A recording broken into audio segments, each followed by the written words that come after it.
Why are there so many shows starring Muppets and dozens of movies too? They said they'd watch everyone and they mean it. It's something that they've got to do. So now they've pledged you a lifelong commitment. The Muppets, Matthew and Sam.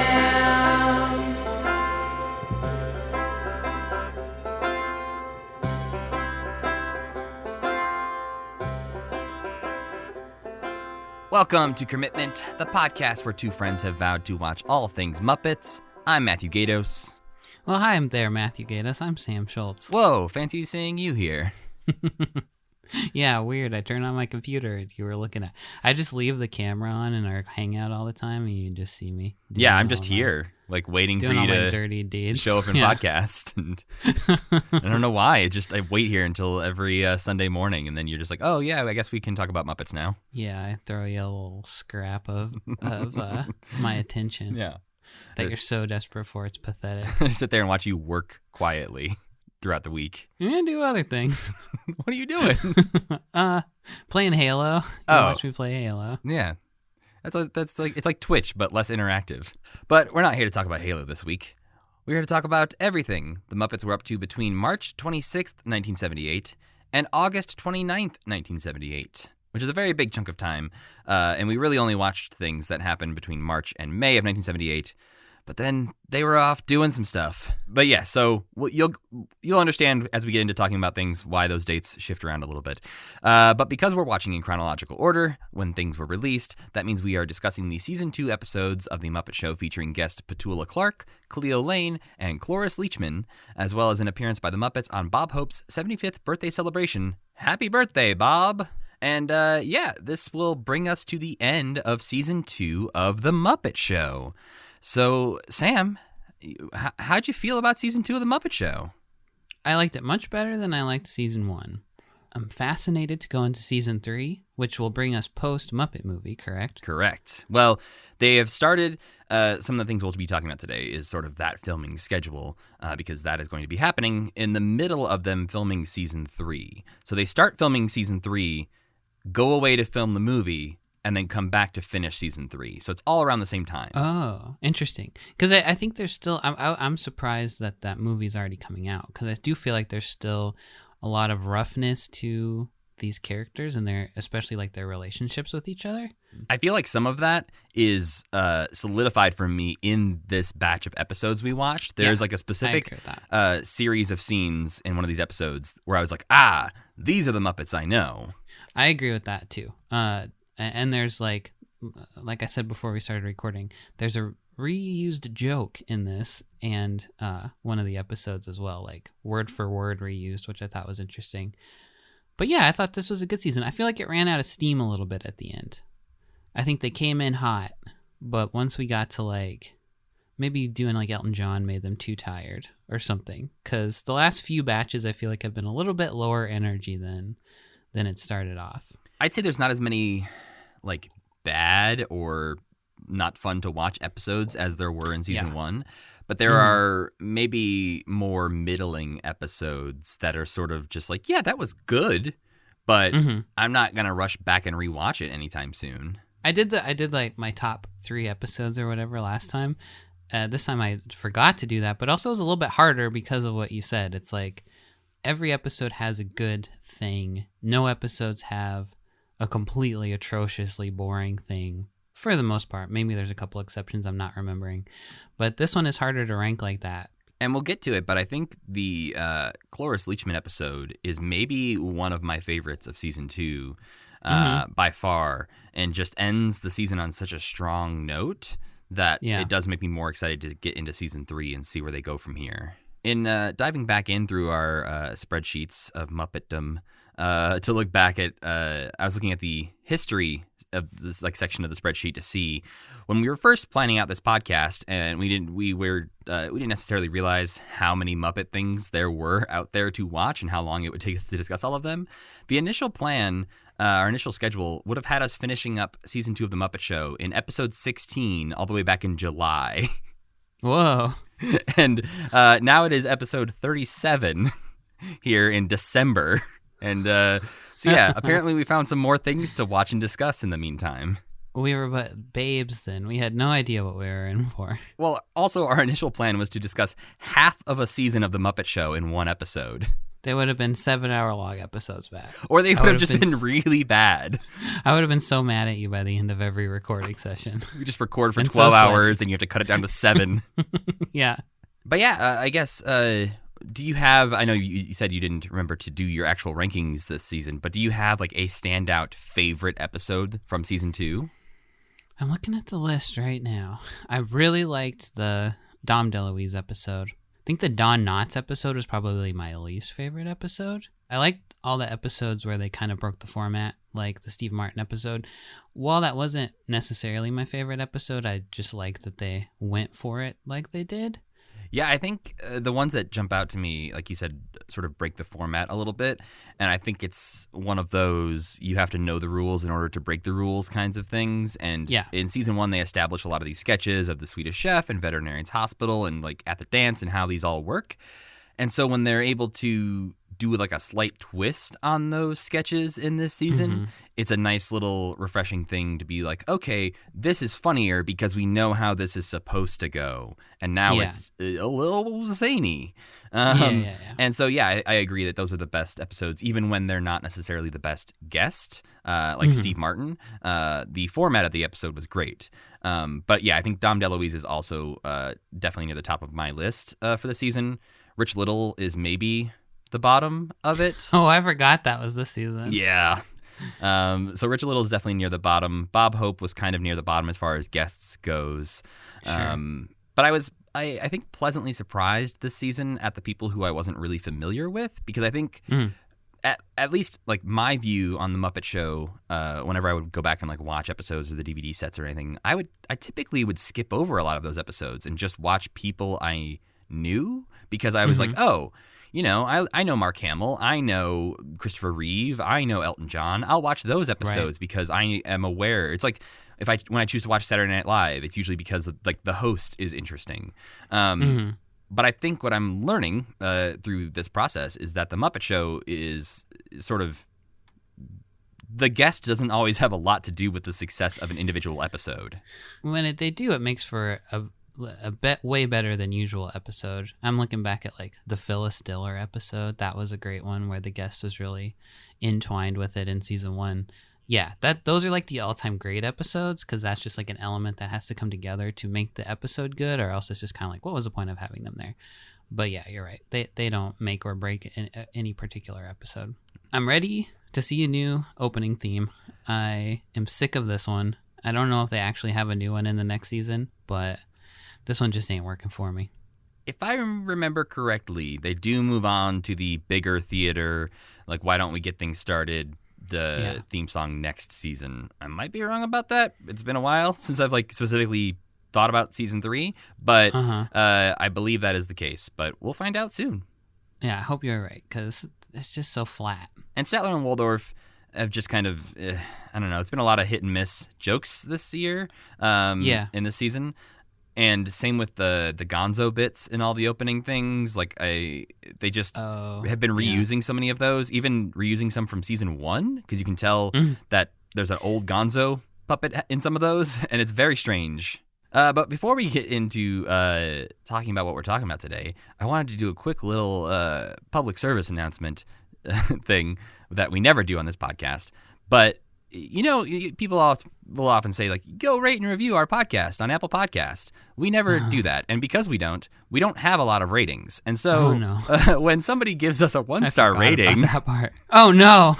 which happened recently, you know, that takes the average way down way fast. So if you feel... What's their freaking problem? I don't know, because, you know, our podcast may not be for everyone. Like, maybe they're coming to hear an expert Muppet podcast, historical, whatever, and we're not that. But like 1 star? Really? That feels really harsh. So, if you want to help us out in the old Apple Podcast ratings, or if there's anywhere else to rate podcasts, I don't really know if there are, but go ahead and leave at least a rating. Also a review would be nice. We could read some of those on the podcast. But help us balance out those 1-star reviews that we got. The sick freaks didn't even write a review. No.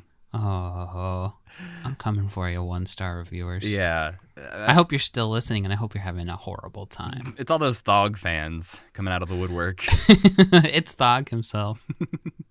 Leave me alone. It's Thog and Timmy Robin. Monster Those and are the Robin. two. They're just like creating Shit, accounts. we're and about just... to have 3. We haven't posted the Timmy Monster one yet. Oh, no. Brace yourself.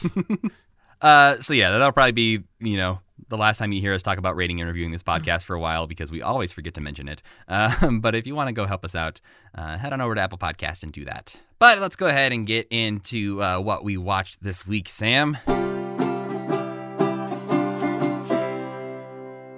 Spring is just about springing in New York City. It's March 5th, 1978, and you excitedly turn on your TV in your Greenwich Village apartment to watch the big Petula Clark episode of The Muppet Show. You said March. What? It is March, isn't it?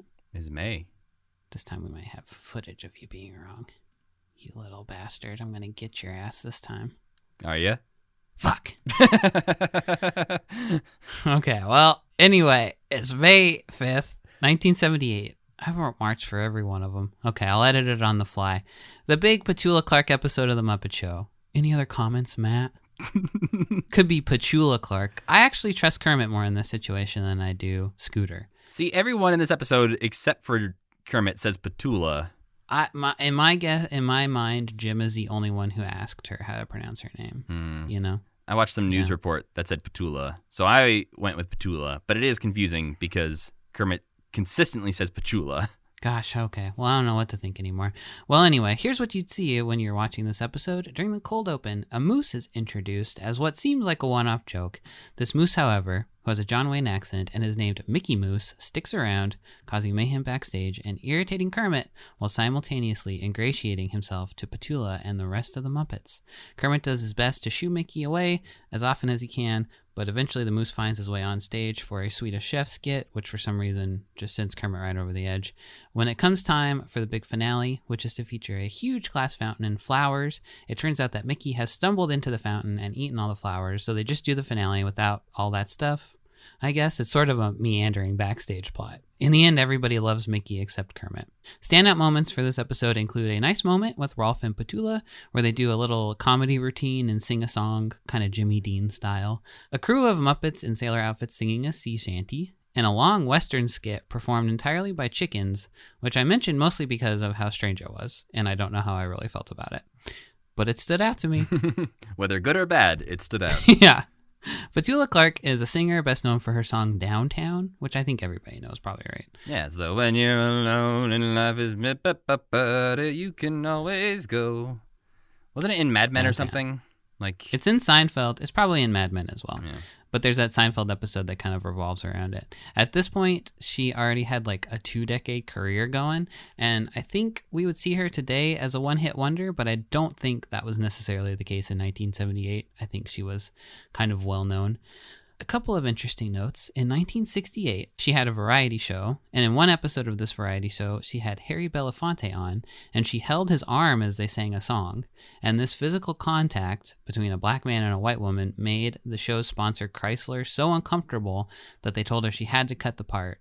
She refused, and they just sent the final episode to NBC as it was, and they aired it that way. And Chrysler got so mad that they terminated her contract, and her show got canceled, even though it was a huge ratings hit and was nominated for an Emmy.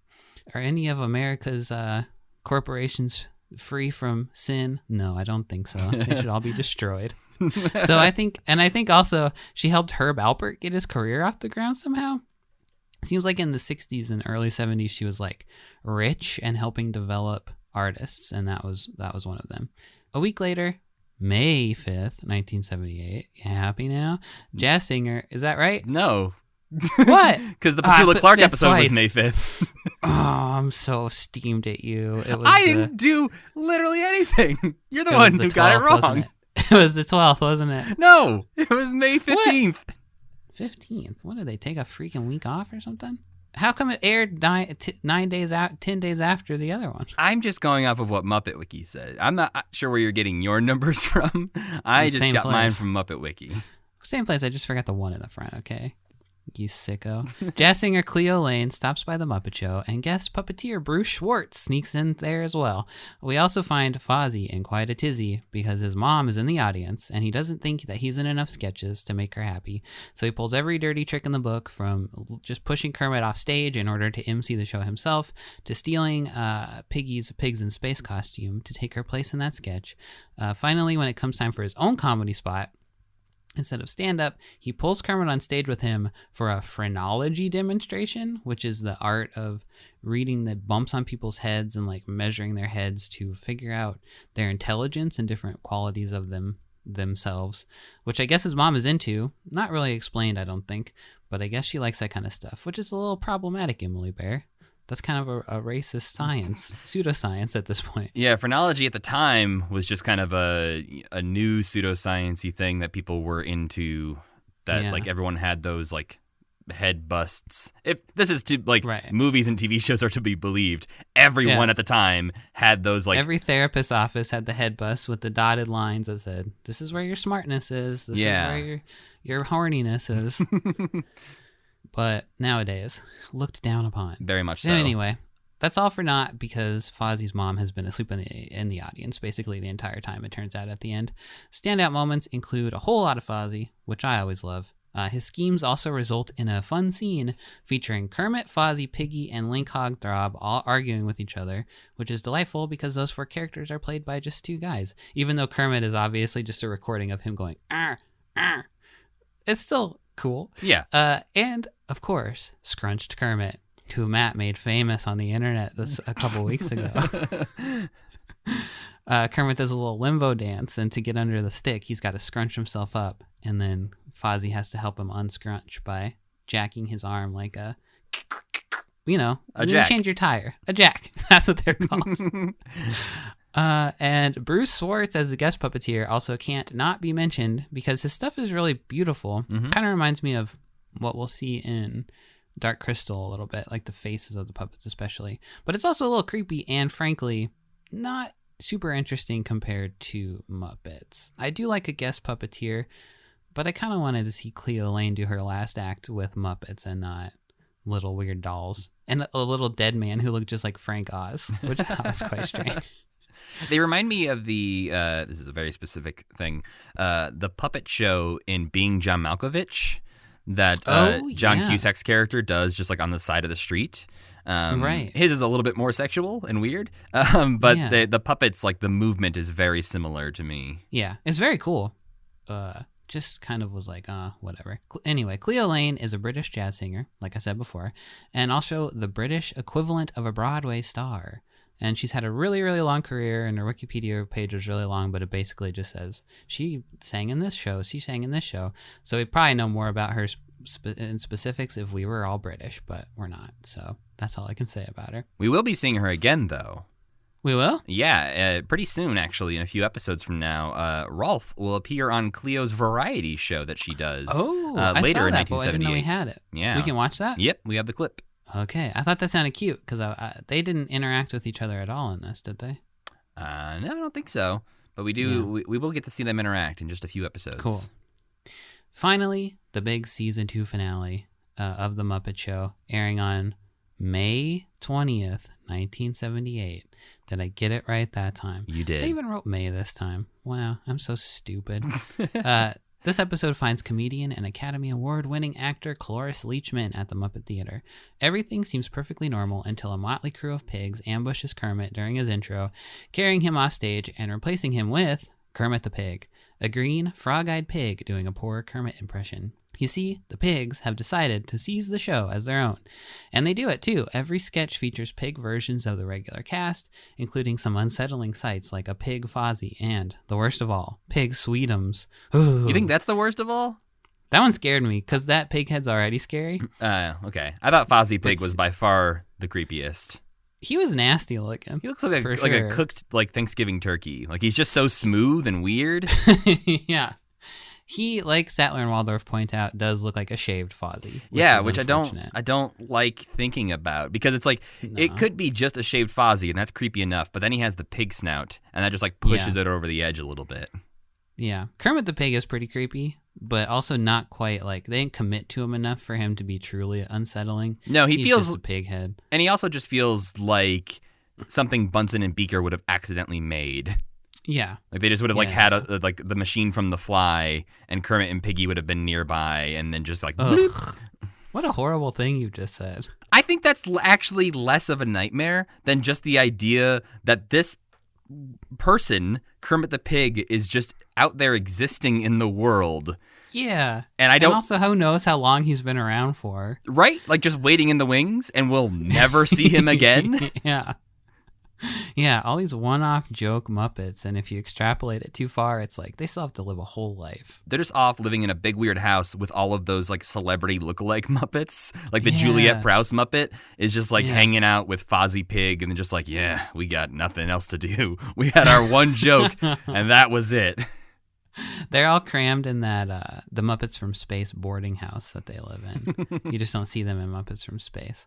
Meanwhile, Fozzie, Kermit, and Gonzo find themselves locked in the boiler room, trying fruitlessly to escape, which I would guess is the thing you're referring to that kind of cements their relationship. Yes, Fozzie, Gonzo, and Kermit interacting in a way that is not based at all around trying to put on a show, and it just feels like three friends being friends, trying to figure their way out of a situation. I was like, oh, this feels the most like anything like outside of the Muppet Show. Like the other things we watch outside the Muppet Show, like the Muppet Movie and later on Muppets Tonight and everything like that, like this feels like three friends who are just friends, and I'm all for it. More like this, please. Yeah. Kermit's finally opening his heart up and allowing himself to create emotional attachments to people. After they try to escape, Scooter comes towards the end of the episode and lets them out, telling them that all the pigs left because of a nearby pig calling contest that turns out to have been organized by Cloris Leachman. Standout moments include the backstage plot, of course, which is not half-assed in the way it sometimes will be in Muppet Show episodes. All the skits actually feature pigs, and we also have a moment with Piggy in the boiler room that will basically be recycled for the Muppet Movie, when she is helping them escape, and the pig comes and he's like, it's time for pigs in space, and then she's like, I don't want to go do pigs in space, I'm going to stay with Kermit. And then they're like, well, we're going to replace you, I guess. And then she goes, well, bye. She does that same exact thing in the Muppet Movie. That's true, I forgot about that. So I thought that was kind of interesting, and I wonder if they stole that for the episode, or they stole that for the Muppet Movie, or what, or the same person just wrote both jokes and didn't realize it. That's probably, I think, the most likely is that Jerry Jewell just thought that's funny, and so he did that, because I feel like there's, in the Petula Clark episode, there's another, that's my kind of woman joke from the Moose, and I feel like that's one of those other very common Muppet punchlines that gets tossed around, where someone will do something crazy, and Animal's like, my kind of woman, or a woman will eat a rose and Cookie Monster's like, oh, that's my kind of woman. And so I feel like there are like these certain like Muppet-isms that aren't necessarily tied to a specific character, but just are like go-to jokes of the era. Another stand-up part I liked was Fozzie Pig's set, because I liked that he was getting heckled by Statler and Waldorf just to save him, and he was kind of like, oh, this isn't what I expected it to be. This is horrible. He seems a little Fozzie leads. He seems a little sadder about it than like Fozzie's got the gumption to like be like, I'm gonna come back next week and I'm gonna win you guys over. Whereas Fozzie Pig is like one and done. Of like, I am never doing this again. Yeah, this is my one chance, and these two men are being so mean to me. No one told me they were gonna be so mean to me. Yeah. But the other thing, at the end of his thing, he says, haga, haga, haga. And Fozzie has he said waka, waka yet? I don't believe so. So what the fuck's going on here? I think we often get like a heya, heya, heya, or something like that from Fozzie. Yeah. So this is just like a version of that, I think. But this is as close to waka, waka, I think, as we have heard from not Fozzie. Did haga, haga, haga birth waka, waka, waka? A question for the ages, Sam. Oh, weird.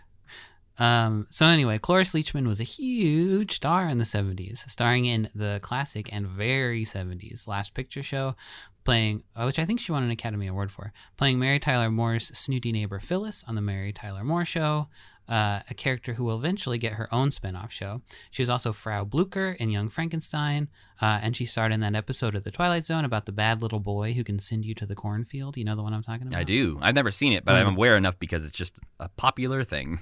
Beyond the 70s, she was in Malcolm in the Middle as their grandma, and she won an Emmy for that. I think she won an Emmy for Mary Tyler Moore as well. I could go on and on and on. She died in January of this year, which I remember being a big deal. Yeah, she. Back When I was looking into the Emmy wins you were mentioning, I think it said she's like the only woman, or maybe even person, to have like won 4 Emmys in 4 different categories. Yeah. Because she won like Best Actress, Best Supporting Actress, Best Featured Role in a miniseries kind of thing. Like, and yeah, she's another one of those people that was just everywhere when I was growing up, that I just like knew her and didn't even know she was on the Mary Tyler Moore show or anything like that. Like I knew her from the Muppet movie and Young Frankenstein and those kinds of things where I'm just like, yeah, she's just around all the time. Mm-hmm. Right, she was the secretary in the Muppet movie, right? Yeah. Who sneezes a bunch. Yeah, she's allergic to him.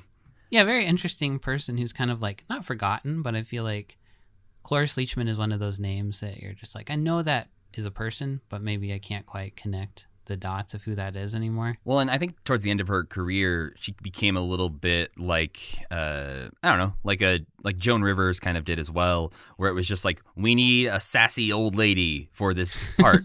Bring in Cloris Leachman to be the sassy old lady who's going to yell at people. And so she kind of became a little bit of like a caricature, but it was always great, always playing like great characters and like really fully committing to it. But it was a lot of the same sort of character later on in her career. Yeah, especially when early on she didn't really fit into any box. She was like a comedian, obviously, because she was in a bunch of comedies, but she's also extremely sad in The Last Picture Show and great in that. Finally, we watched Happy Birthday Bob, which aired, going out on a limb here again, May 29th. Who knows? You are correct. Matt's nodding. I'm right. And was a celebration of Bob Hope's 75th birthday. Bob Hope has looked like he was 75 his entire life, basically. I couldn't have guessed what birthday this was going to be. It could have been his 40th birthday. It could have been his 75th birthday. Bob Hope's 27th birthday. Oh, no. People were living hard back then. So Kermit and Miss Piggy show up to wish him many happy returns, being old friends of his, of course. But Piggy is dismayed that Bob is up in a private box watching the show and not on stage with her, where she can get up close and personal and sing him the song that she prepared for him. She threatens Kermit into being her Bob stand-in for the big song, and he goes along with it, but gets karate chopped and stomped for his trouble anyway. This is basically the Muppets in my favorite form, which is just Jim and Frank live on stage playing off of each other, Piggy being absurd and completely amazing at the same time, and Kermit getting karate chopped and stomped. And this time he's even all scrunched up after he gets karate chopped and stomped. It looks like his neck is broken. Yeah, he really went for it. So I loved this quite a bit. It looked like Bob Hope did too. It kept cutting to him. It had like a circle, like his head in a circle while she was singing the song for like his live reaction, like they still do on like Japanese game shows, which I thought was cool. And that was all we actually got to watch, but there was apparently much more that we didn't get to see. Yeah, there's a few more things that were happening during this era. And as I mentioned at the beginning, the dates are a little weird on what we're discussing versus what we actually watched this week. So what we actually watched all happened in May of 1978. But there was a 2-month break between the J.P. Morgan episode that we discussed last time and the Petula Clark episode, which we're discussing this time, which is why we didn't talk about anything that happened during April of 1978 because not that much was happening. But in March 1978, according to Jim's Red Book, Jim started Jerry Jewell working on the Muppet movie script. The script development had already begun about a year before that, with Jim and Jack Burns developing the initial outline, which was going to be called The Muppet Get-Together. Is that why he's credited as a writer, or did he have Jack Burns, or did he have a bigger role? I think he, so Burns wrote the first 2 drafts of the script. So there's probably a lot of Jack Burns still in there, and then Jerry Jewell was brought in to like finish it off and polish it. Okay. And apparently by May of 1978, Jerry presented the final structural outline of the movie to Jim. And then also in March of 1978, on March 26th, there was a TV special called A Tribute to Mr. Television, Milton Berle. I don't know if it had like quite the production value of the Bob Hope special that we watched, but apparently in this, Kermit appears to talk about Milton Berle's influence on the Muppets. And so they don't like do the whole sketch like we saw with Kermit and Miss Piggy and the Bob Hope one, but Kermit at least appears to talk about Milton Berle. And much like the Bob Hope birthday thing, this Milton Berle thing is a thing that they will do every like 5 or 10 years or so until those two men's deaths, because I think once they reached a certain age, they were like, we need to celebrate this man before he dies. And then they kept living for a long time. And so Bob Hope gets another gigantic birthday special in like 5 years for his 80th birthday that the Muppets also will appear on. And I think Milton Berle has like 2 or 3 more of these type of tribute shows that the Muppets also appear on. So we'll see these things come up again. If you're those two guys, you got to be thinking, they obviously didn't think I was going to live this long. Yeah. Kind of insulting. Like, oh, okay, I guess we need to pull out as many famous people as we can think of again to talk about these guys again. Hey, do you feel any different about Bob Hope than you did 5 years ago? Also worth mentioning, in May 1978, the University of Maryland gave Jim Henson an honorary doctorate of fine arts. And then skipping way ahead, because again, the Muppets, like, as far as output goes, weren't doing a ton during the spring and summer of 1978, but behind the scenes, they're doing a lot. But one of the things that they did do, as far as creative output that we didn't get to watch, was that in June 1978, there was the special Tomorrow's Stars, which was hosted by John Ritter. And this show featured performers who were voted on by the studio audience and some at-home viewers as well. And in the downtime when people would perform and then they were being voted on, they would have celebrities there to sort of comment on the acts. I think it sounds like a sort of a America's Got Talent, American Idol type of thing, right? But in real time with the voting. And Big Bird was there as a sort of judge/commentator who would talk about the acts while the votes were coming in. And this is the instance where John Ritter annoyed Carol Spinney, as mentioned in Carol Spinney's biography, because John apparently pulled a couple of feathers out of Big Bird as a joke. Oh, dear. Is he the same one who hit on his wife, too? No, that was Steve Martin. Oh, okay. Yeah. And the main reason the Muppets aren't doing a lot of outward creativity is because they were prepping for the Muppet movie, which in July 1978, specifically on July 5th, 1978, they will start filming. They took 87 days to film, and obviously we'll be talking a lot more about the Muppet movie when we get back to that time period again. But we also talked about it in our very first episode of this podcast. So if you want to hear us talk about that with no knowledge, really, go listen to our first episode. A movie after 2 seasons is pretty impressive, though. Not even like the second season wasn't even done airing. Yeah. People must have loved the damn Muppets. I mean, as we talked about, they were one of like the highest rated shows like in the world at this point. And I think you can see that in the Happy Birthday Bob, that everyone knows these like characters of Kermit and Piggy at this point. Yeah. And Piggy is clearly breaking out as a star already. And the last thing that we weren't able to watch, but sort of happened during this weird chunk of time we're talking about, was in August 28th, 1978. There was another Big Bird and Oscar Hollywood Squares appearance that I cannot find for us to watch, but they keep popping up on that show, and I'm guessing it's probably pretty similar to the ones we did get to watch. But yeah, so that was all they like really were doing at that time. Obviously, again, a lot of it is they're making the next season of The Muppet Show as well as getting ready to start filming the Muppet movie. So there's a lot going on that is about to pay off really soon. But going back to what we did get to watch, the May 5th, 1978 episode of The Muppet Show starring Petula Clark. So yeah, this episode starts off pretty strong with Mickey Mouse showing up. Apparently, this puppet was built for a Muppet News Flash in the Bob Hope episode that was cut. Oh. And so David Laser probably was like, hey, you spent a lot of money making a real cool moose. That's a big Muppet. Yeah. You can't build big Muppets and not use them. Yeah. So they did use him. He will go on to appear on Sesame Street and Little Muppet Monsters. And I think maybe once or twice more on the Muppet Show itself. But I think this is the only time he is referred to as Mickey Mouse. I don't really understand what they're going for there. I feel like the John Wayne voice is like one sort of like a hat on a hat of a joke. I feel like he could have just had a normal voice and had the Mickey Mouse name, and the jokes still would have landed the exact same way. But because they give him the John Wayne voice, it's like another layer that's unnecessary. And he only makes like one John Wayne reference in the entire thing. So it's very strange that he sounds exactly like John Wayne. But the opening sea shanty bit was a moment for me that highlighted something that I realized I really like about The Muppet Show now that I know who all these performers are and who's doing what characters and everything is I really like seeing the mashups of characters they get out of going like, okay, Dave, Frank, Jim, Jerry, and Richard, you're all going to be in this sketch. But which characters are you going to be playing? Because they have so many. And so in this one, we get Link Hogthrob, Fozzie, Robin, Gonzo, and Scooter, all dressed as little sailors. It's interesting to me how often Link Hogthrob has been popping up and will pop up in this. And maybe I feel like he's one of the least popular Muppets in a way, I guess, to me. Or like, who cares about him? But it seems like they were trying to make him a thing. Yeah, and he's actually our Muppet of the Week this week, and we'll be talking more about him later. But it does seem like they were trying to make a male equivalent of Miss Piggy, Right. And he just didn't quite have the staying power that Miss Piggy had. You think Jim was jealous of Miss Piggy?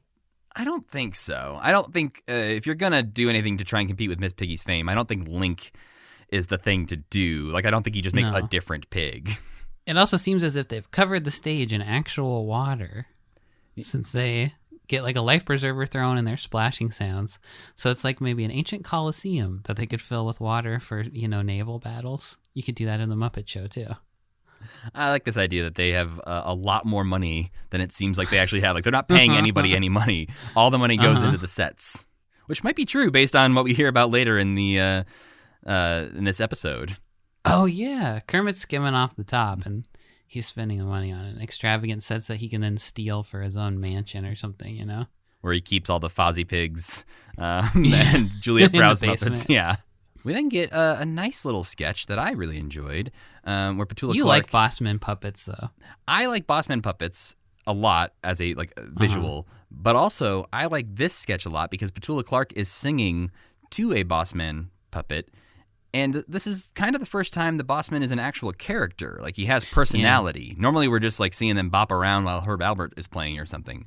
But in this, it seems like he is also into Petula Clark. Like, they could actually have a nice little romance. But I am not a huge fan of Bossman. I think because they're a little creepy to me. It's just the first time I feel like the Bossmen aren't just a prop, that they're actually a character on The Muppet Show. Whereas before, I don't think I ever believed that Bossmen were hired to be people walking around on The Muppet Show quite like a Sweetums or a Thog or whatever, whereas now this feels like Bossman is part of the troupe. Before, it just felt like sort of the puppet that we'll see later in the like guest puppeteer thing, where it's just like, oh yeah, clearly there's a puppet being used on this show. And I never bought the Bossmen as a character until this sketch. I also like that they have an actual, like, they have a set that they're on that still has a black background, but he's not just in a void.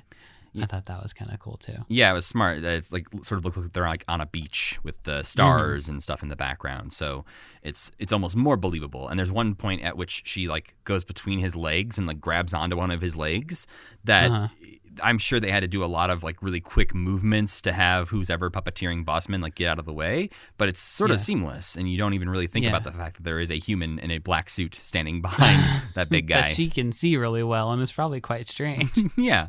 The last round of Muppet Show we watched and this has like a beach scene in every episode. There's also later on in this episode, we'll talk about it. They reuse the like Swiss chalet from the Julie Andrews episode, which is another probably like note of, okay, we built this huge freaking house set. We have to reuse this thing. That seems to me like so far like the biggest waste of effort to me, building that Swiss chalet. It's so detailed, and it's beautiful. I don't know why you would build something like that without like very specific ideas of reusing it. We'll get to that part in a second, but that whole time I was thinking this is what the Muppet Small World could have been like had the Muppets taken over Disneyland for real.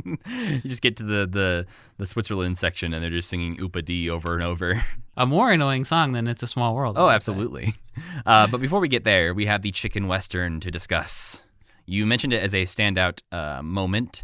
Muppet Wiki mentions that the chicken western sketch was devised by Joseph A. Bailey following a conversation with Jerry Jewell and Don Hinckley about the Muppet Show's international presence. He wished to produce some sketches that would work more universally. So basically taking a movie cliche, sticking Muppets in it, and not necessarily having the jokes be like wit-based. Yeah. And they definitely didn't try for wit in this one. It just was long. It's very long. That That was my main problem with it. You get the joke I think very quickly. You're like, okay, so they're not going to have any dialogue. The chickens are all going to balk at each other, and that's kind of that's it. And then it just keeps going. It's almost like it feels like almost like a Sesame Street sketch with more violence than a Sesame Street sketch would have, or something like that. It has like a childlike quality to it. Right. Like, I think connect showing this to a entirely. 5-year-old of just chickens balking at each other back and forth for a few minutes could be very funny. But it kind of lost the thread pretty quick. I did enjoy the fact that Gonzo is the bartender in this sketch. I like that too. And that's a nice little touch. After the Western chicken sketch, we get another little Mickey Mouse joke where there's apparently little Mooseketeers because they have little moose-shaped hats and they sing M-I-C-K-E-Y. I have seen Mickey Mouse pop up on Muppet Wiki a few times, and clicked the link and seen his picture and seen them with their little hats on and been like, oh, I'm excited for the Mickey Mouse episode. It's going to be like some kind of cutting commentary about Disney or something like that. Or like they're going to make fun of corporate mascots or something. And that's not what it was. So I think that was mainly why I didn't like Mickey Mouse too much, was because I was disappointed by the fact that there was a place they could have pushed it, and maybe they don't have the foresight to know that like Muppets will be bought by Mickey or by Disney, obviously.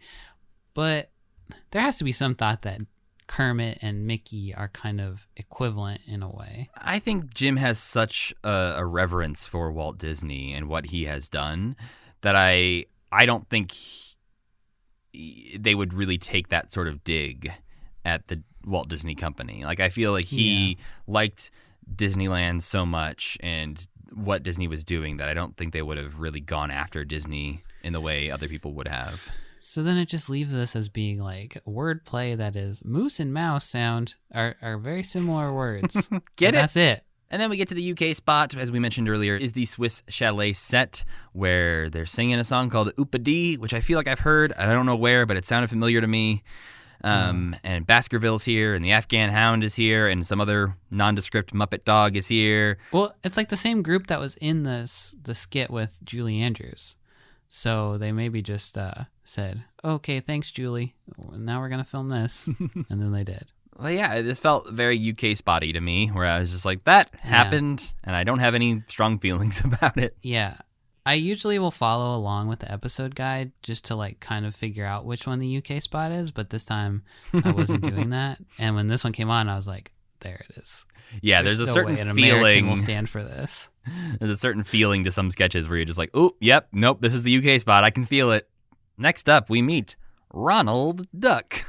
Even worse wordplay by far than Mickey Mouse. Yes. I do like that Ronald Duck is like just the same duck puppet that we've seen 1,000 times already on the Muppet Show. And they just put him in a sailor suit and they're like, yeah, get it? He's like Donald Duck. You got a British accent though, so you know. Yes, he sounds very Just fancy. Just different enough not to get in trouble. I like that Kermit chases them out down the stairs out of the building too. There's a couple like very erratic moments from Kermit in this episode that don't make a lot of sense to me, but I enjoy them when they happen. Yeah, is it like when he runs on stage for the Swedish Chef thing? Yeah. The moose wasn't even doing shit. I don't The moose understand. Yeah, that seems like the sketch the moose was slated to be on in the first place. I think for some reason Kermit just hates that moose. I don't necessarily know why, but anytime that moose is around, he is annoyed. Maybe he also hates the weak wordplay of his name. Yeah. He does say, what a stupid name, after he tells him his name.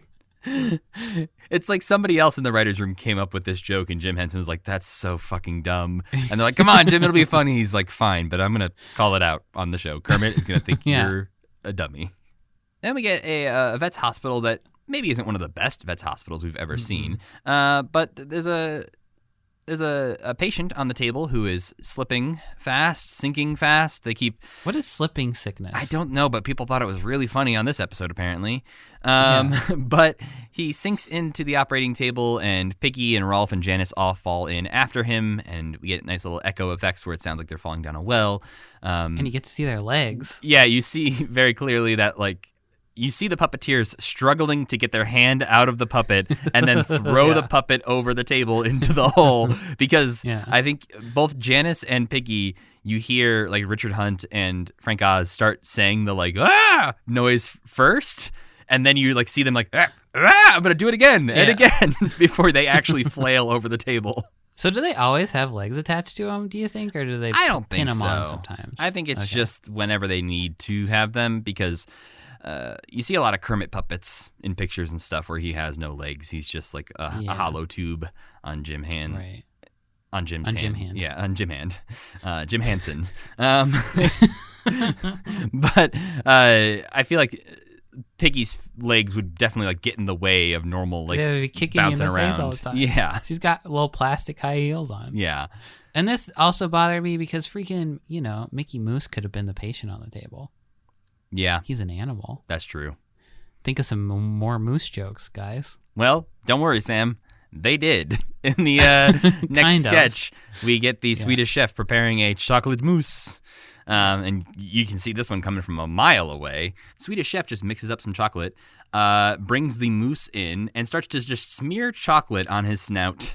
Yeah, I was like, there's no way that they're going to get to the moose. The moose is going to move or something, right? No. They put chocolate on a Muppet. They just put chocolate directly on a Muppet. And for some reason, maybe it's he doesn't want to see a puppet get too stained, Kermit races in to the scene to cut off the sketch. And I don't really know why. No, it's very unprofessional. Maybe he didn't want to see the moose get like killed and eaten. I think he's mad that the moose is on stage. Yeah, I could see that. I think the implication is the moose isn't supposed to be there, period. I don't understand Kermit's issue here. Then we move on to Petula Clark's dressing room, where Scooter is coming in to tell her all about the super expensive large glass fountain set that they're going to use for her final number. And I liked this a lot because we just hear this extravagant explanation, which feels weird at first because you're just like, okay, it's very specifically like you're getting into this. And then you hear it shatter. You're like, oh, that's why he was talking about it. Yeah.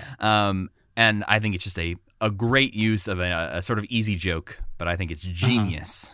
Genius? I will say genius, Sam. I stand by it. Okay. It made me laugh both times I watched this episode. Do you watch every episode twice? I try to. I try to watch it once without taking notes, just to like get my guttural reaction. And then the second time I watch it more clinically.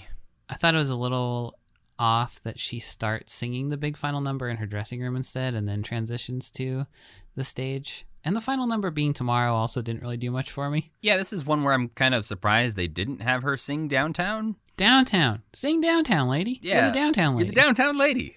I was like hyped the whole episode for her to sing Downtown. And when they were setting this up, I was like, this is going to be great. It's got to be Downtown. It also kind of seemed like it was supposed to be one of those songs to like cheer up a Muppet. Yeah. Which wasn't really the situation that called for a Muppet needing to be cheered up. Right. If Kermit didn't really seem that put off by it. Yeah, if Kermit had been more upset about the fact that her big stage setting broke or something like that, or he was upset about the moose in a really sad way, Tomorrow is a song you could use to cheer somebody up, but that is not the story that's happening here. Should have been Downtown. You can always go downtown, Kermit.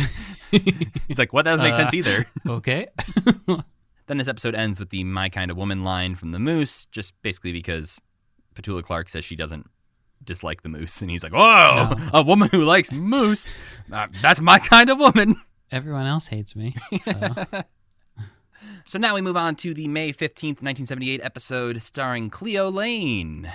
This episode features a stereotype warning at the beginning, which is a little different from the typical warning that Disney posts on the episodes that are problematic. And this one's also a little, I think maybe it's because this episode's a little like less clear on exactly the racist thing it is doing. Yeah. There's definitely a sketch that I think probably qualifies to get that warning, but maybe because it's not as specific as other racist things they've done, they don't bother putting up the traditional like warning that they do. I think the UK spot had some lyrics that were... That was the one, yeah. Okay. I think between the Limbo one and this one, somebody at Disney also watched it and they were probably like, this feels racist. I'm not sure exactly how to describe in what way it feels racist, but yeah, I will put the warning on here. The UK spot has some very weird, like, they seem like they're saying stereotypes, but they don't actually sound like any stereotypes you've ever heard about any different like country that they're naming, but they'll just say something flat like the people from China do this thing, and you're like, I don't know what that even means, but you're saying it over and over like it's a thing.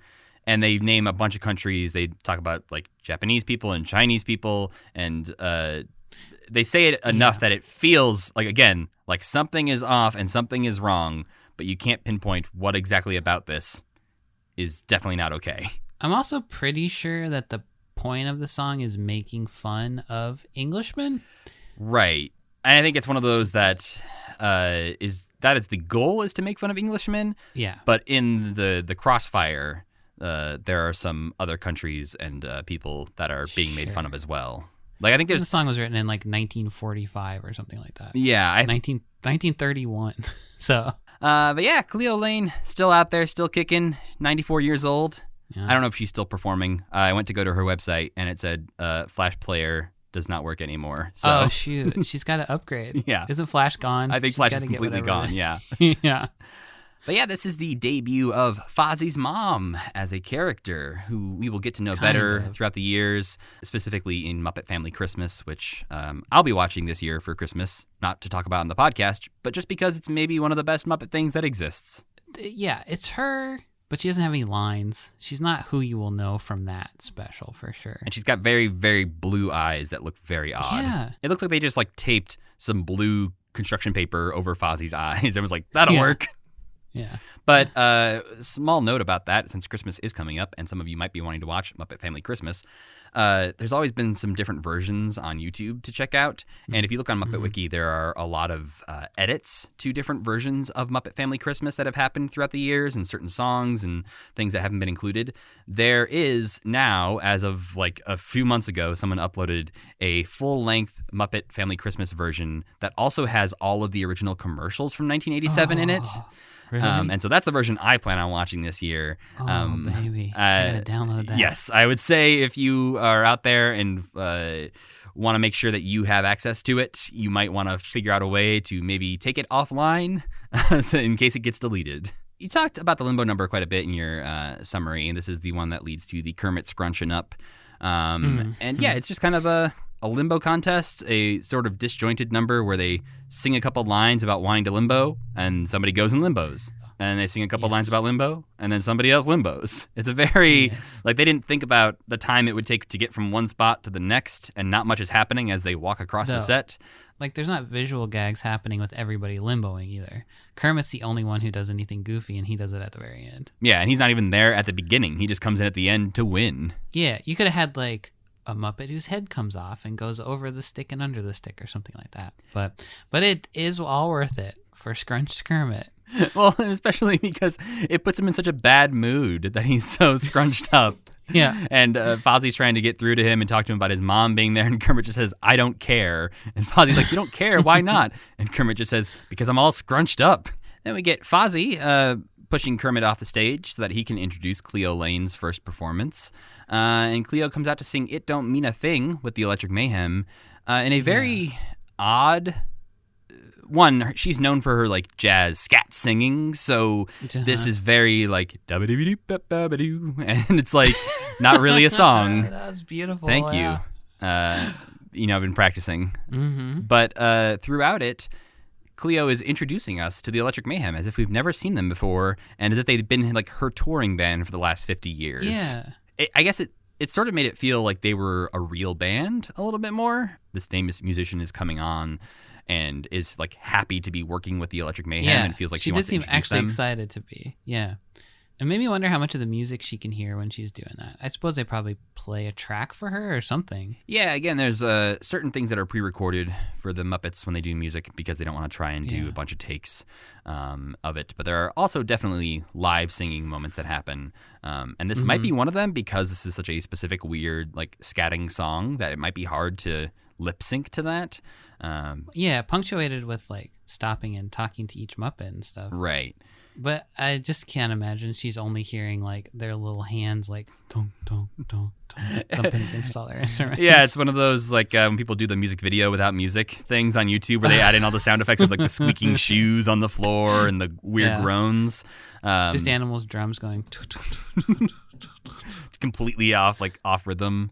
There are some, I know somebody, I think Muppet History or somebody just posted a link to a video not that long ago on Twitter where Floyd is performing a number with somebody in a later season, and you can tell it's live because you can hear the noise of Floyd's arm rod hitting his guitar throughout the song. Oh. So you can tell that like Cool. the music, the vocals at least were like being performed live. We then get another moment. You mentioned earlier that there's one coming up of some Frank Oz characters interacting with each other. We get one here where Fozzie's just, really wanting to be in Pigs in Space. Kermit says no because obviously he's not a pig. He ain't a pig. But he yeah. gets his opportunity because in the background, Miss Piggy comes out. She can't find her Pigs in Space costume. So apparently Fozzie knows where it is and is able to go I guess find so. it and dress as her for the Pigs in Space sketch. But we get Fozzie and Miss Piggy, the only two characters on screen, both Frank Oz characters. We get a lot of either thrown voices or pre-recorded voices in this episode. Yeah. I always try to be on the lookout, too, for which one of these is being puppeteered by the actual puppeteer, because there's always just something a little off about a Fozzie that's not performed by Frank Oz or a Kermit that's not performed by Jim. Like, you can tell the person just isn't quite as familiar with using that puppet as the person is. And I think... This one had to have been Fozzie, right? I think, was yes. the one being performed by Frank. Yeah. But there was a moment, I think, in an episode in this batch where you can tell that Fozzie is just sort of like flapping his mouth in a way that like Fozzie wouldn't normally flap his mouth. And I'm like, oh yeah, that wouldn't be Frank. Frank's better than that. But this does lead to, speaking of Frank Oz, another great performance from him where Fozzie is impersonating Piggy in the Pigs in Space sketch. And seeing Frank Oz perform a character who is impersonating one of his other characters is just amazing. There's so many mental gymnastics you have to do to get to that point. And apparently Fozzie's whole idea of how do I impersonate Piggy is put on her Pigs from Space costume, wear a blonde wig, and say Mon Capitan a lot. Yes. He's like, yes, sir, Mon Capitan. Yes, Mon Capitan. Right over here, Mon Capitan. It's quite charming, even though the sketch is quite horrible.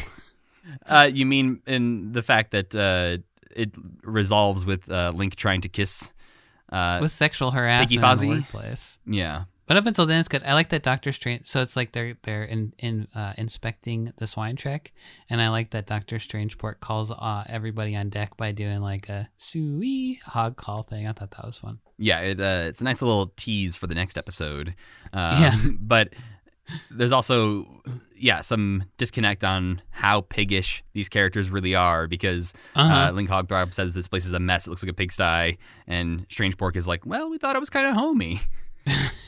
Link's trying to rise above his baser instincts. I like how much pigs have kind of been established as like, they're almost like grouches where they're like their own thing and they have their own like society and their own kind of like set of rules, and they're also like all kind of nasty little backstabbers.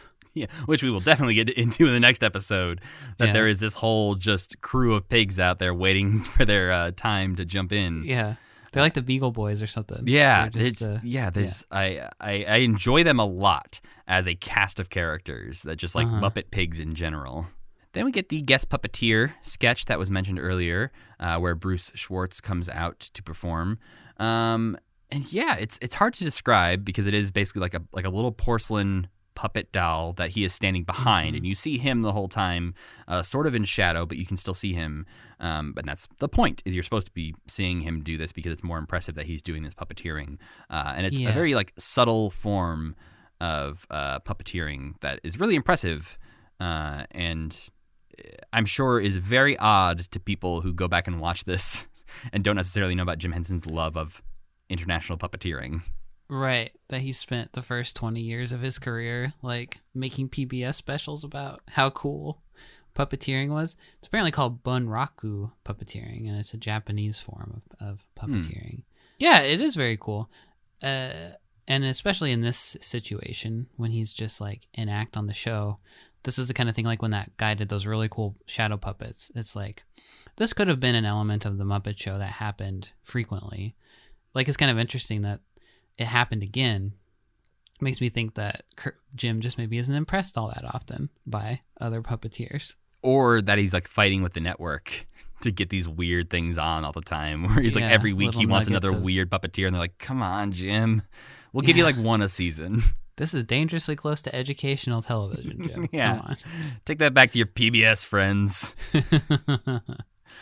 And I do like how they filmed it too. Like they film it very seriously and take the time to get the close-ups of the puppet moving, and it feels like you would film an actual dancer in the same style. An actual dancer not being controlled by a giant beardy man.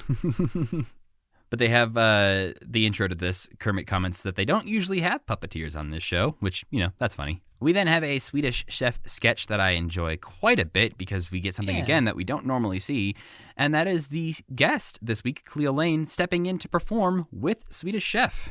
Yeah, it does kind of like when they break at the dance and it starts off normal and then some new music starts to swell and you're like, hey, what's going on here?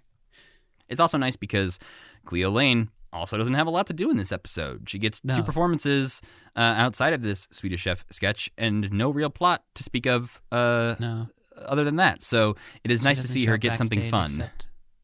At the beginning. She gets a little bit of a plot where she's scared of Animal. Right, yes, at the very, very beginning, which is reasonable. Animal pops up and surprises her. But and then in her song with them, she doesn't want to introduce him because she thinks he'll go in nutso. Which, very fair. That's the only defining feature of Animal is pretty much... They say they nailed his shoes to the stage, which I guess means they put shoes on him and then nailed him to the stage. Yeah, he does not normally wear shoes. I had a realization during this batch of episodes, because we get songs from both Link Hogthrob and Swedish Chef, that their singing voices very, very similar, which is not something that I initially would have connected because they are very different characters. But the moment Link Hogthrob starts to sing, he starts sounding more and more like the Swedish Chef. Totally. The same kind of like marble mouthy, almost like, whoa, yeah, just that like, ooh, kind of thing that I didn't really ever think those characters sounded alike until I heard Link Hogthrob singing. They have like the same voice, just saying different things. Yeah, if Link Hogthrob was going to have a conversation in Swedish with somebody, he just sounded exactly like the Swedish Chef. Yep. We get the phrenology comedy act, which is, weird. I don't even think it's a comedy act. They're just in front of the Central Park bench background that comedy bits usually happen in front of. Right. It's supposed to be his comedy act, but he's decided instead to pander to his mother's interests, which is racist pseudoscience.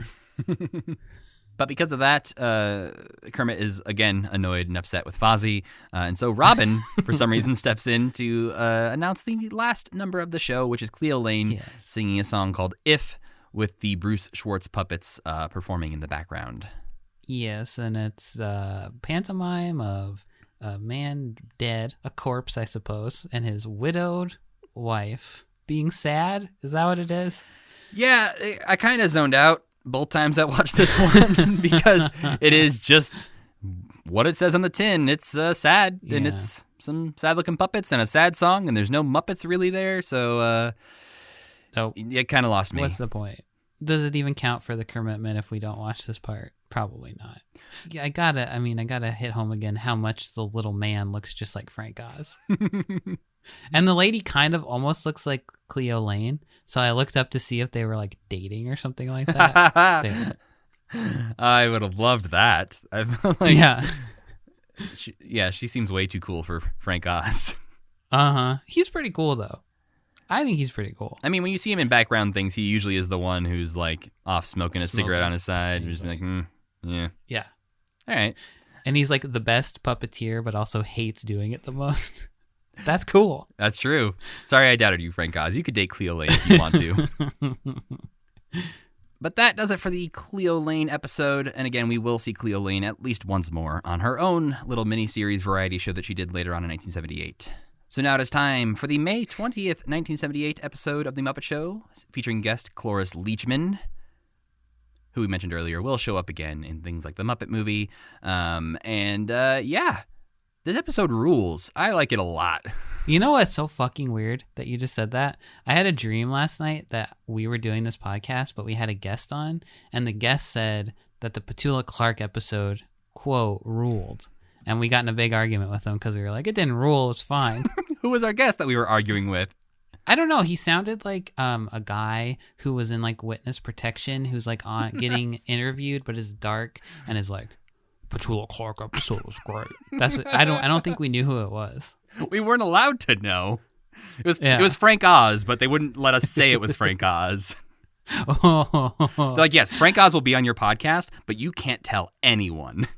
Mystery guest. That's amazing. I would love that. Frank, if you're listening, we're open to those terms. But yes, this episode is the one that is taken over by pigs. So we get to see the Kermit the Pig, Fozzie Pig, Pig Sweetums, Pig Swedish Chef, a whole bunch of pigs.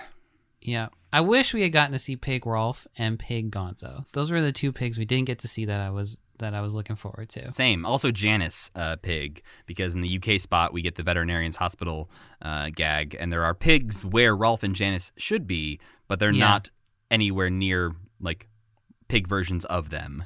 And his name is Dr. Pig. Come on, guys. But we start out the episode sort of laying the seeds for what is about to be the pig episode, but it doesn't make a whole lot of sense, really. In the cold open, Cloris Leachman is talking about the fact that she is a vegetarian, and this makes all of the cows and pig Muppets very, very happy, because they apparently fearing maybe being eaten this episode. Because they are sentient. Well, I would argue that animals are sentient anyway, but these are particularly sentient because they can speak. Yeah. But then it does turn out that when she opens up her little food server thing there are a bunch of sentient and fruits and vegetables waiting to be eaten by her. And they go, boo. Yeah. But this apparently leads to the pig uprising. Maybe they feel emboldened by the fact that she's like, Cloris ain't going to eat them or something? Yeah, they're like, oh, we have a guest here who's on our side.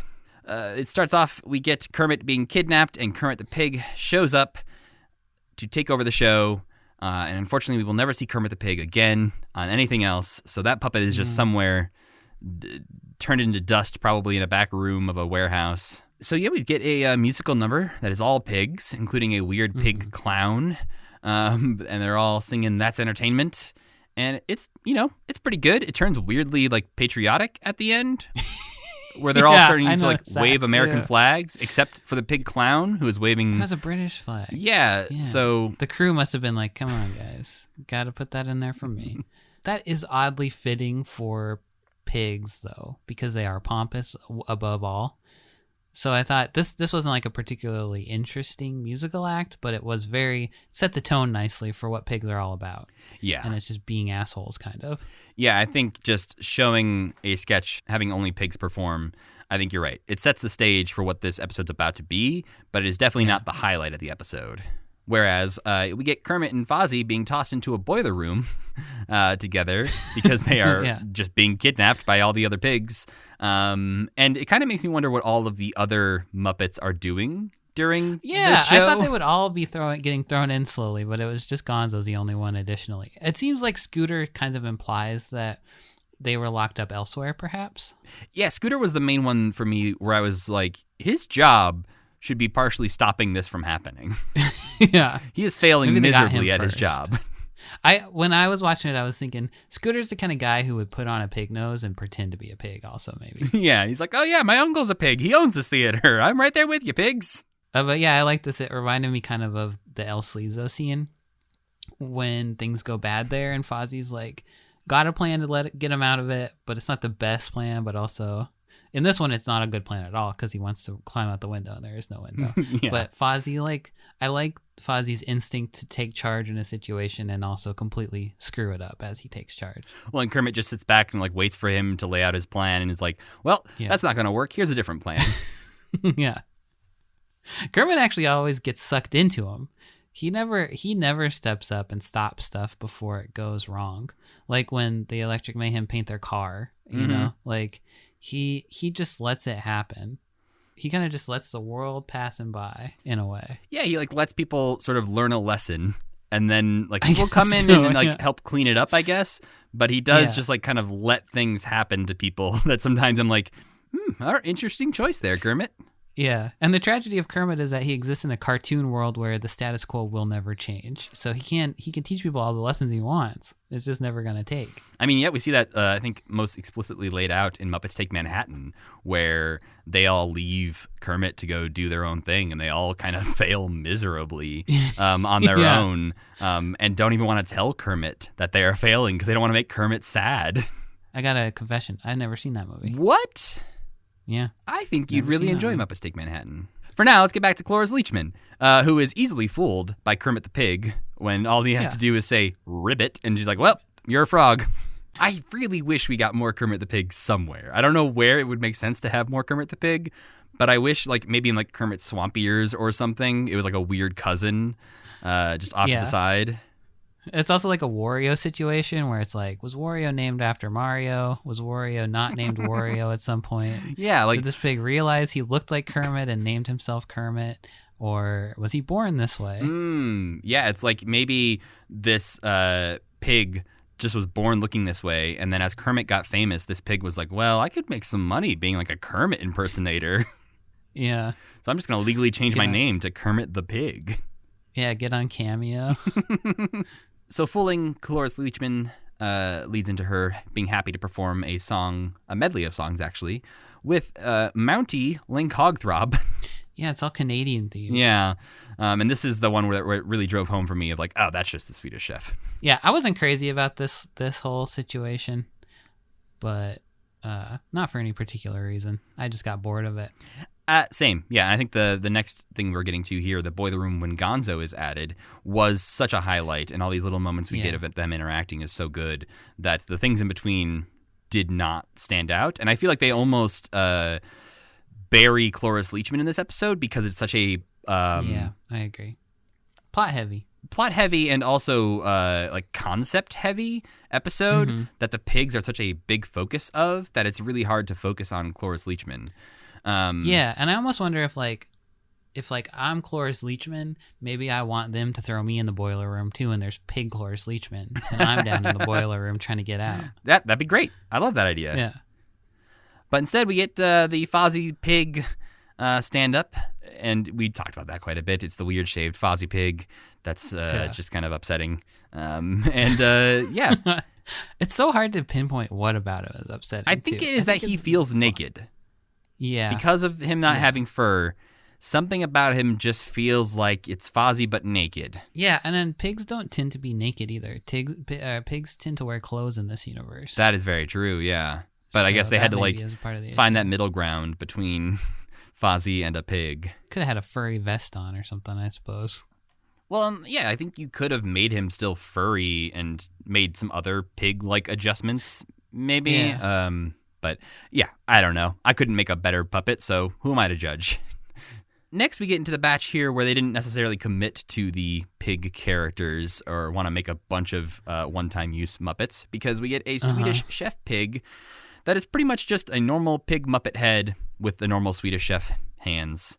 They could have put some eyebrows on him, right? Or a big old mustache or Yeah. something just like to have gone a little further. And he doesn't even necessarily like do anything that different from a normal Swedish chef thing. He just throws an ear of corn into the sky, shoots it with a gun. Isn't this something Swedish Chef has done before? I believe too? he has made popcorn by shooting an ear of corn before. So yeah, again, not anything new. And then weirdly, next up is the UK spot.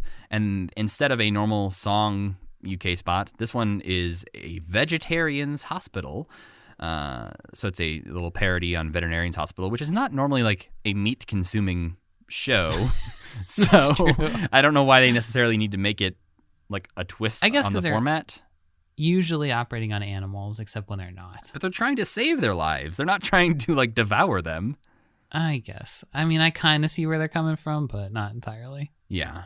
But this is, again, one where I wish they had had a pig Rolf and a pig Janice. Because just imagine, like, Janice's big old lips on a pig. On a pig. That's all you got to do in her, like, her eyes. Yeah. And then, I don't know how you do Rolf, and I don't really want to speculate on it too much because it would be weird. You'd get, like, a naked version of Rolf with, like, his big floppy naked ears. Ugh. Okay, maybe I don't want to see a pig Rolf. Yeah. I'm just mostly morbidly curious. This is also a very piggy-light episode, kind of, for being a pig-based episode. That's true. She does not feature that heavily. But then Muppet Wiki says that the next thing is also part of the UK spot. So maybe because they're both so brief, they just combine two things into one 2-minute UK spot. And that is the Muppet Newsflash in this one, which is the News Pig. The News Pig comes in and reports on Dr. Bunsen Honey Pig. His name should have been Dr. Bunsen Honey Ham or Dr. Bunsen Honey Baked Ham, right? I mean, yes, I am in favor of that change. But yeah, it doesn't. The joke in that doesn't land at all for me.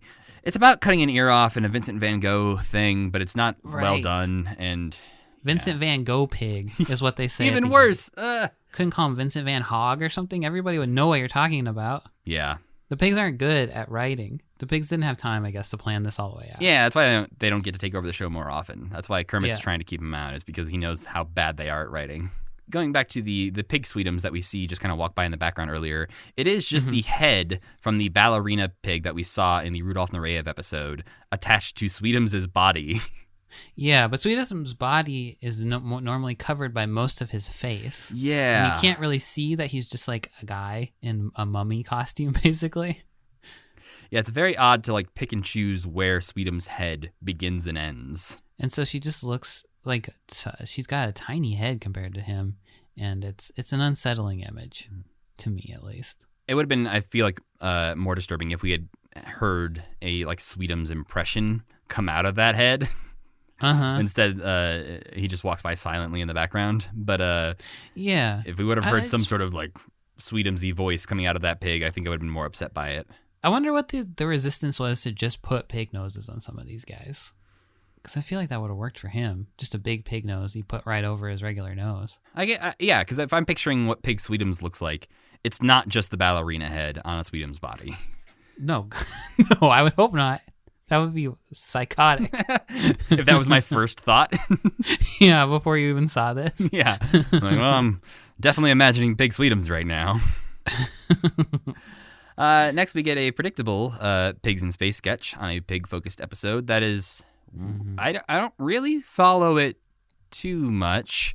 There is a character named Chopped Liver who appears outside of the Pigs in Space window. Yeah, I don't really... Basically, the joke is that Link Hogthrob has a spot on his uniform and is distracted by that and is not focused on the real problem, which is Chopped Liver attacking them. And by some miracle, surprisingly, we will be seeing Chopped Liver again in the Muppet Show. We'll see him a bunch more times, it looks like. It's very strange. This does not feel like a character that would come back ever. No, and his arms are just like plastic tubing that they probably would normally cover up with fabric. Yeah, and I can't tell if this is supposed to be like an alien attacking or actual Chopped Liver. Like, is his name Chopped Liver? Yeah, and this is not a character Chopped Liver that like we have seen before in anything. They won't come back until season 3, but yeah, I don't. His body also looks like Chewbacca. A little bit, yeah. But finally, Scooter shows up to reveal that the pigs have all ran away because of the HogCon contest, which does turn out to have been Cloris Leachman, who's the one who sired them away. And we get then an actual sketch. I guess they were like, you know what? Now that the pigs are gone, we should do something not pig-related. And so we get Sweetums and Cloris Leachman stranded on a desert island. And it's kind of a fun little number where I felt like every second this went on longer and longer, I was waiting to hear them say dog lion. That's what I wrote down too. I said, poor Matt, this was the closest they're ever going to get to someone saying dog lion. Because she could have easily said, this is later on I have to do the sketch with Sweetums and dog lion. Yep. And that would have put the whole thing to bed. Well, and she says Sweetums' name so many times throughout this sketch. Yep. And then dog lion, shows up in a boat in a delightful little performance where you are just like, I am waiting every single second of like, she's going to say it. She's going to ruin my entire premise. In the sketch, it seems like they know each other as well. So it would perfectly add up that she would say, my friend, dog lion. Mm-hmm. Or they could have given him a name like Bruce or something like that. But they instead choose not to. They choose silence instead. Mm-hmm. But thankfully, the Dog Leon mythos lives on. We can still believe that his name is Dog Leon for now. If you choose to believe, if that's what makes you happy, it's just so much. It rolls off the tongue. Dog Leon. So much better. Does. You're right. Oh, you said it. You swore you would never say Leon. it. It's fine. I don't mind it. I don't mind it anymore. But after that, the random hole in the side of the theater prop gets used again because Gonzo has been digging out of the boiler room with a spoon, and he emerges through the hole that has been used a couple of times now as an exploded hole, and as I think Gonzo got shot into out of a cannon. Yeah. So yeah, they have one hole in the side of the theater that they're going to keep reusing. And the last thing we did watch this week, again, we did not watch the entire thing because it's 2.5 hours long, was Happy Birthday Bob, a Academy Awards level production that is all just people talking about how great Bob Hope is, and it features Lucille Ball, George Burns, Johnny Carson, Gerald Ford is sitting there, Linda Carter, Red Fox, Elliot Gould, Julio Iglesias, Tony Orlando, the Osmonds, Don Rickles, Wow. George C. Scott, Tom Selleck, Twiggy, everyone. John Wayne is there. So John Wayne gives a little speech about how great Bob Hope is. Yeah, and I watched the first, half hour of this thing. I watched the Muppets part, which is very brief, and then watched a little bit of the rest of it. And there's multiple songs that feel like they were written specifically to talk about how great Bob Hope is. There's a Jimmy Carter impersonator that comes out at one point. And it's very odd, and he's just hanging out with Charles Nelson Riley, doing a little weird interview where they're sort of making fun of Jimmy Carter, but not. And Gerald Ford is sitting in the audience watching this. What the hell? And apparently, after this, Jim Henson wrote in his journal that they went to a reception at the White House, and that it was his first time visiting the White House. Oh, wow. Yeah. But apparently Bob Hope was just the most famous human because he gets all these people to come out for his birthday. He gets to have this sort of level of production. And I watched a little bit of the clip from the 80th birthday celebration that they do in the 80s. And it has Humphrey Bogart, Marlon Brando. It's just all of all the most famous people in the entire world come out to celebrate Bob Hope. That's sweet.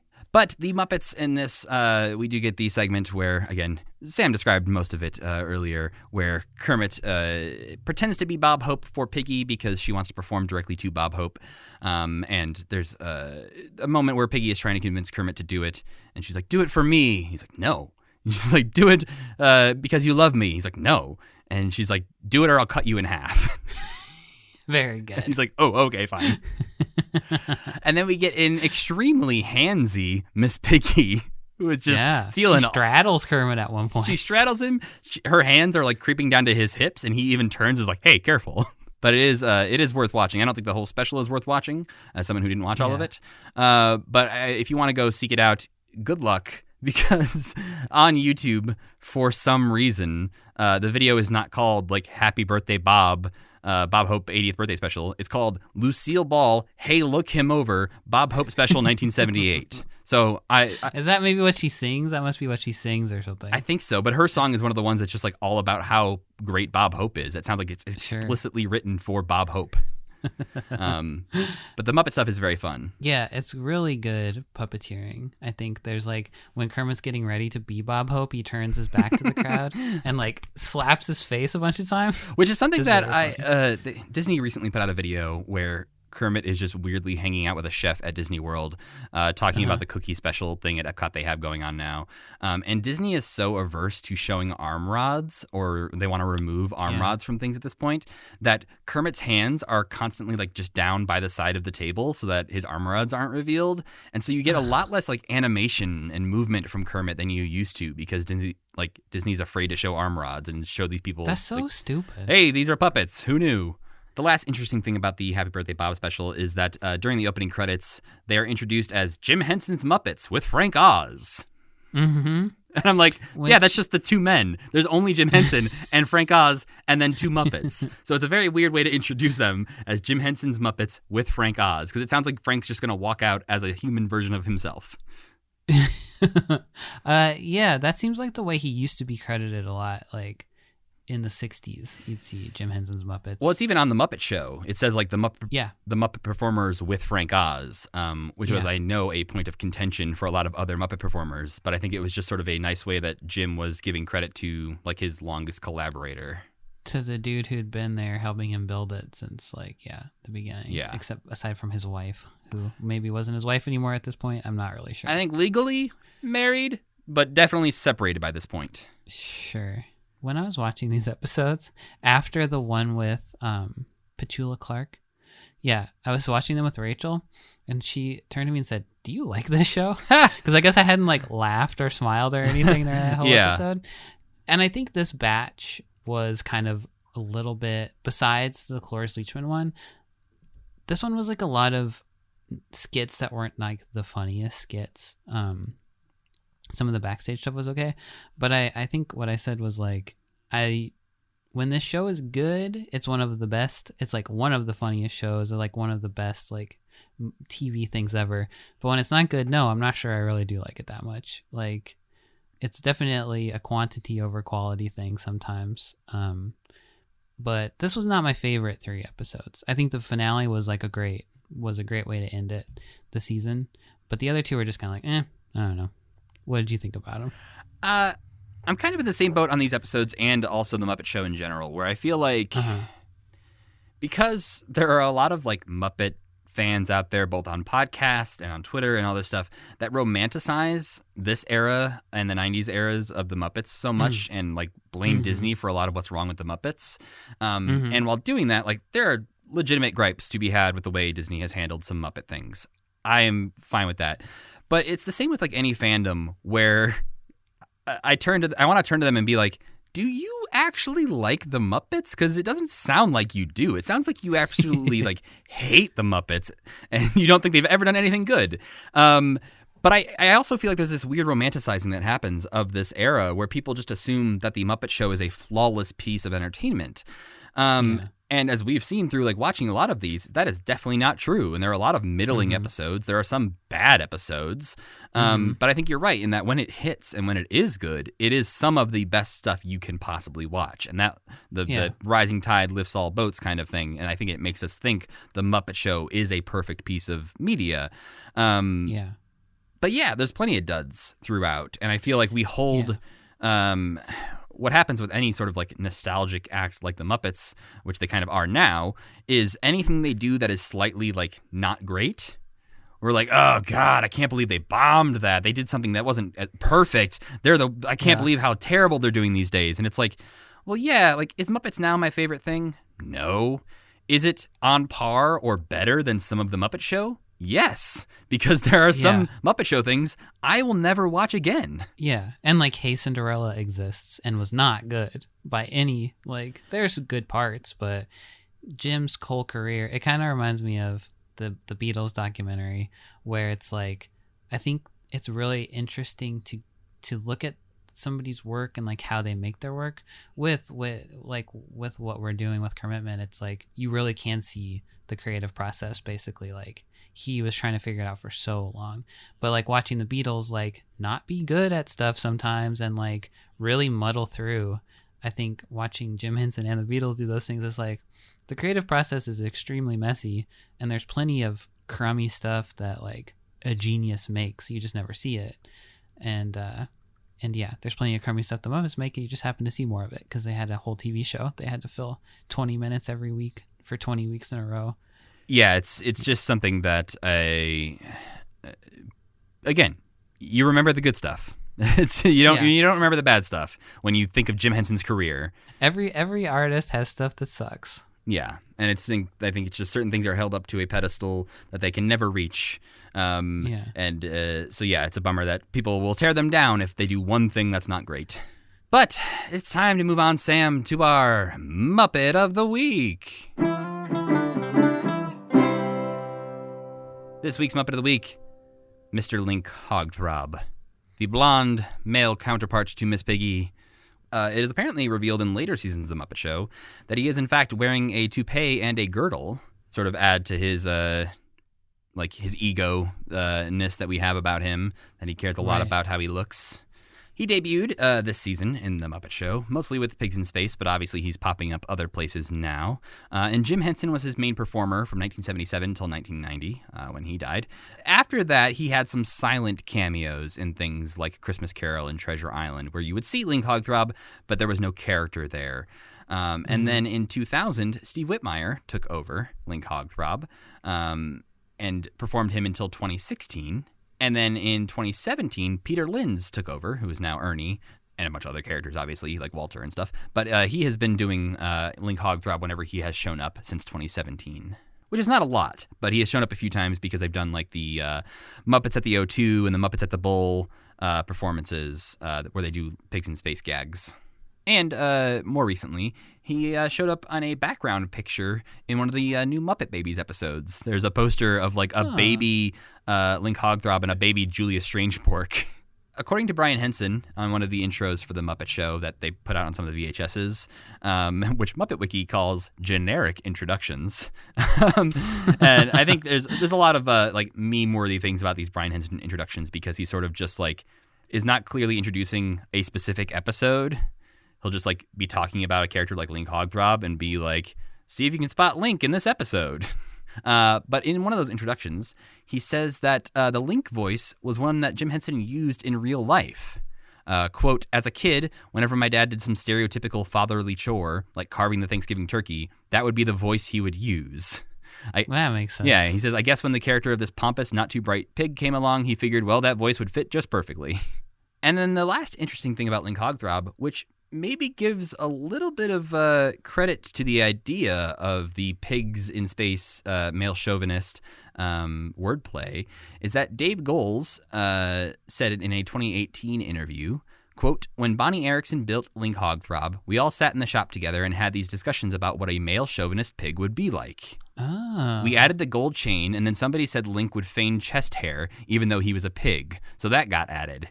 Jim would come by every morning and saw these things and thought, that's great. That's great. It all became bigger than the original idea because of the collaboration." So he was maybe built not just for pigs in space. Yeah, it seems like they just wanted to make or something. literally a male chauvinist pig. And so I think I'm coming around to this being the point of pigs in space. And I think that's, so part of me is thinking that could have been part of it, but if so, it's still not handled well. They don't stick the landing on actually making the wordplay clear enough. If obviously we're debating it for like 10 weeks of whether or not this is actually the case, clearly they didn't like successfully do that. No, he needs to get his just desserts every episode for it to be clear. Yeah. But yeah, that's all there really is to know about Link Hogthrob. He's kind of an empty shell, as we discussed in a past episode, probably voted for Trump.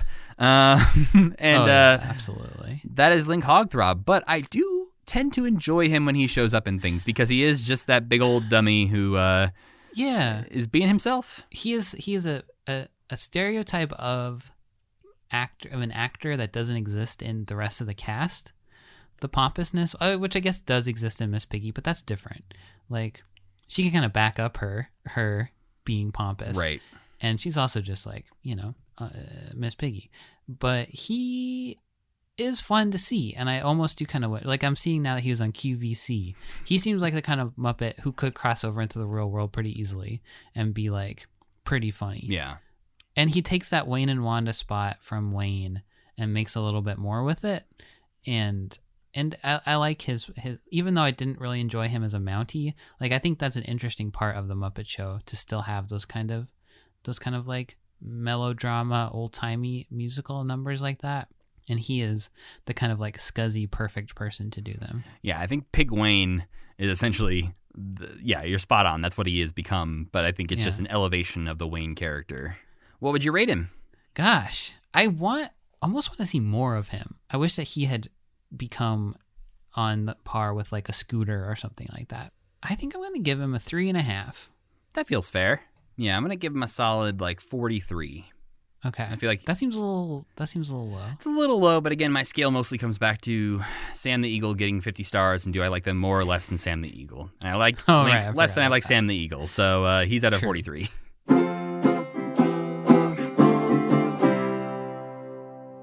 But before we go, Sam, I want to check in and say, did you watch any non-Muppet things this week? Yeah, not too much, but I watched Hawkeye. Did you watch Hawkeye? I have watched the first 3 episodes of Hawkeye. What do you think of it? I liked the 3rd episode. Yeah, me too. The first 2 were fine. I don't like the Ren Fair second one. That's just too like divorced from what I hate when TV shows are like, oh, we're going to a comic book convention, and the comic book convention is like so divorced from what an actual comic book convention is that it's like I'm taken out of this. It's sort of like we talked about with the Only Murders in the Building. When you have podcasters or social media influencer type people in a show, they almost never get it right in the way that Yeah. job is actually done and what it takes to actually Yeah. do those types of things. And I feel like which is like the easiest thing in the world to research, because a podcaster would happily be like, "Oh, you're asking me about what I do? yeah. Please, I'll tell you everything."